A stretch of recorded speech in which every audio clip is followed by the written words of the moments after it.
কে রে তুই? জানি না কার ছেলে এইভাবে রাস্তায় দৌড়াচ্ছে। যত সব।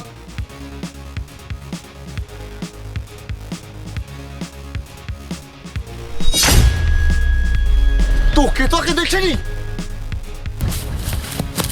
আই আই, তুই আমাকে ইট মারলি কেন? আরে তুই আমাকে ইশারায় কি বোঝাতে চাচ্ছিস? আরে কোথায় নিয়ে যাচ্ছিস আমাকে? আরে বাবা কোথায় নিয়ে যাচ্ছিস? হ্যাঁ ভাই, মেয়েটি আমার কবজায় আছে। আপনি টাকা নিয়ে তাড়াতাড়ি চলে আসুন। না না, কম হবে না, অনেক রিস্কের কাজ। আর বেশি সময় নিয়ে না, তাড়াতাড়ি আসেন। ও আচ্ছা, আপনি ওখানে আসুন, আমি ওখান থেকে আপনাকে নিয়ে আসছি।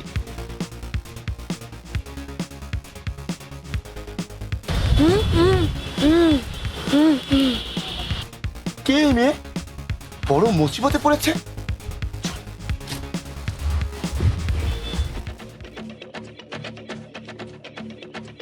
ভাইয়া আমাকে এখান থেকে নিয়ে চলুন, কিডন্যাপার আমাকে নিয়ে গিয়ে বিক্রি করে দেবে। হ্যাঁ ঠিক আছে বল, তুমি একদম কথা বলো না।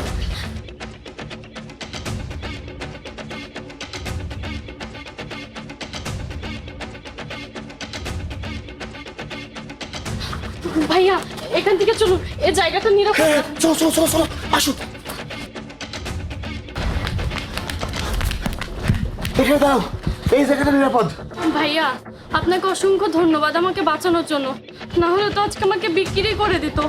একজন তো আমাকে কেনার জন্য চলে এসেছিল, আমাকে যে কোথায় নিয়ে যেত, আমার জীবনটা নষ্ট হয়ে যেত। আরে কি বলছেন আপনি এসব? আপনাকে বিক্রি করতে চেয়েছিল? আল্লাহ হেফাজত করেছে। আর এই ছোট ছেলেটাই আমাকে ওখানে নিয়ে গিয়েছিল, ওই তোমাকে বাঁচিয়েছে। এই কি হয়েছে? কাউকে কিছু খেতে দেখলে হাত পাতিস? এই তোদের জন্য না কিছু খেতেও পারে না, যা ভাগ এখান থেকে।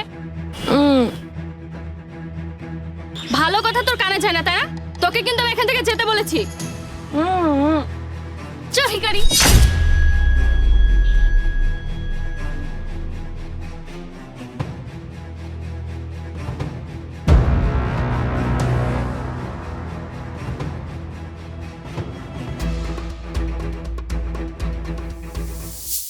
তুমি আমাকে বাঁচিয়েছো, অথচ দেখো তুমি আমার কাছ থেকে খাবার চেলে আর আমি তোমাকে খাবার না দিয়ে মেরেছিলাম।